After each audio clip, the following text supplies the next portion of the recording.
What is up, everybody? Welcome back to some more Minecraft. I know there's a ton of Minecraft videos out this week, but I'm expanding my empire, as you know.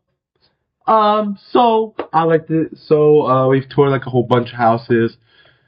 Over here, we got the airport in the corner as well. But yeah, we got a new house today. It is this one. Now, it looks pretty wide from the front, so you might think it's a pretty big house. Excuse me, my voice is dead today for some reason. I have no idea why. So I might sound a little raspy, but as you can see, it's not very deep. Yes, there's a little bit of a jet out here, but other than that, it's very, very shallow. In fact, so shallow that this house only clocks in at 1,700 square feet. It's not big. It ain't a big house. It's a 2-bed, 2-bath home, 1,700 square feet of heated area, excuse me.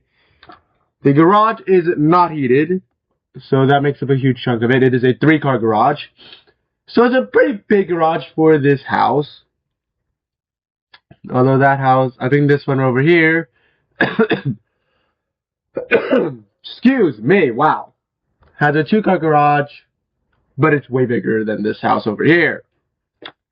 But let's get inside and give you guys the entire tour of the home. On the exterior, there's like 7 windows just right in the front, showcasing these 2nd-story windows. And there's this weird window right here that just shows a closet. Don't know why the engineers included it, but I guess it looks cool and keeps up with the moderna of the side of the house without the Sigma to look a little weird. Completely opposite of what the house was trying to do last episode. That was its complete awkwardness. So I guess that kudos to them for trying to make the house look a little normal, but the window just looks into something really, really weird. But let's go in. In here you got a very big entranceway. Let's close the door. Very large entranceway over here. There's not much. It's a very big entranceway. We got the living room right here. It's a pretty big living room. We got the exits out to the side, and it is also lit by natural sunlight. It is very much bright. It is a very bright house. So there's not much need for overhead lights. Per to say. Now, coming over here, you get your laundry room right here.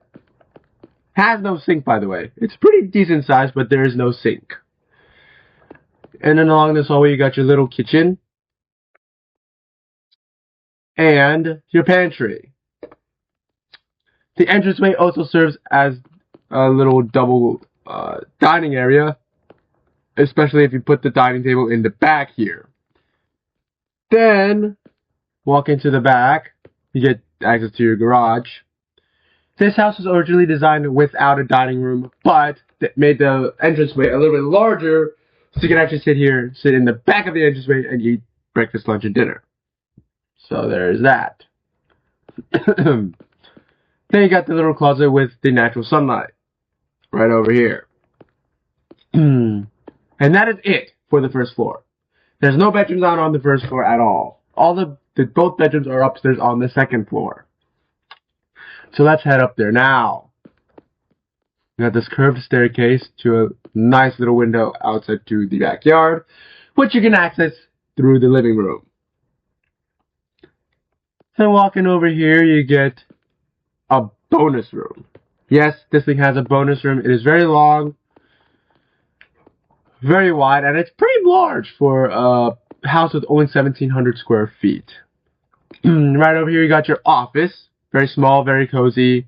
And it's an office that you would not be expecting for a house that only has 1,700 square feet.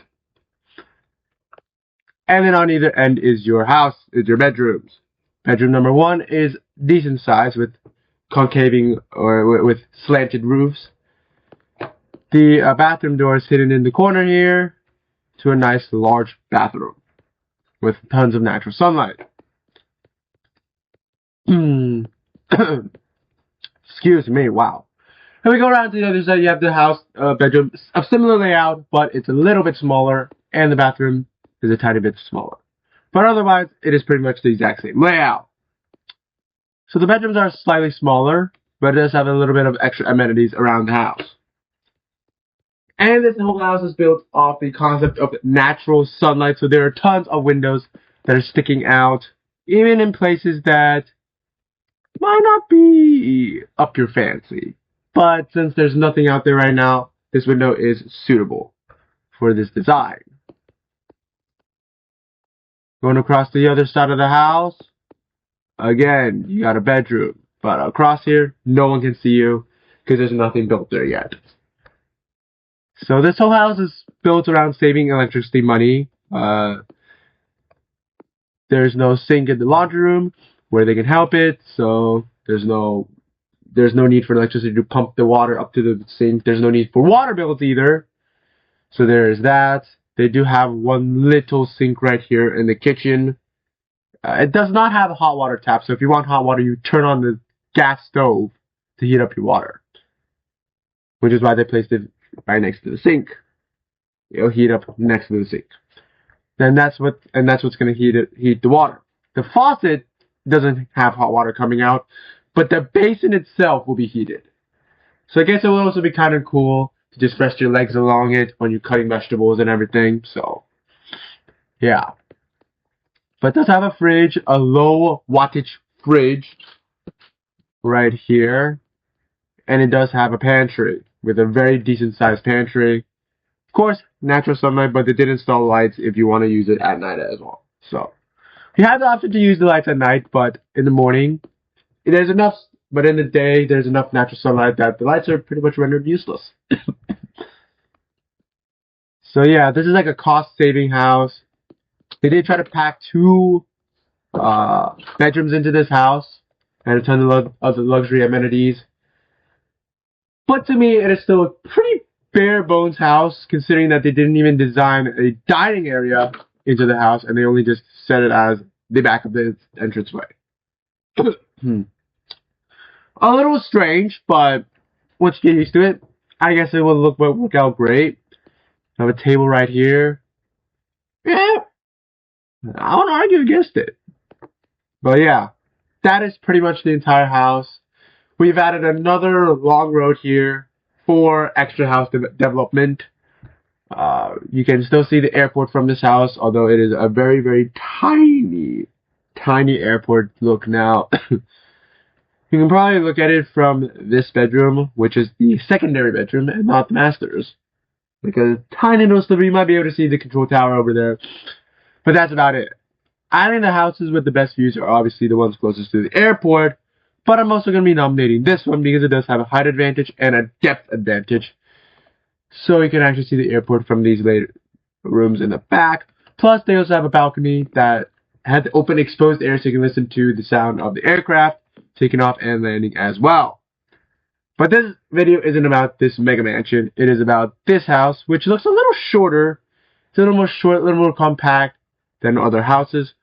Mainly because they are wanting the natural sunlight to heat up the house, to reduce the electricity bill and everything on that. So they made it a little bit more squat. So there's less volumetric area for the house to heat, for the sunlight to heat as well. So guys, thank you guys so much for watching this video. If you guys enjoy this kind of house that is designed for cost-cutting measures and natural sunlight, please leave a like down below. And until next time, I'll see you guys later.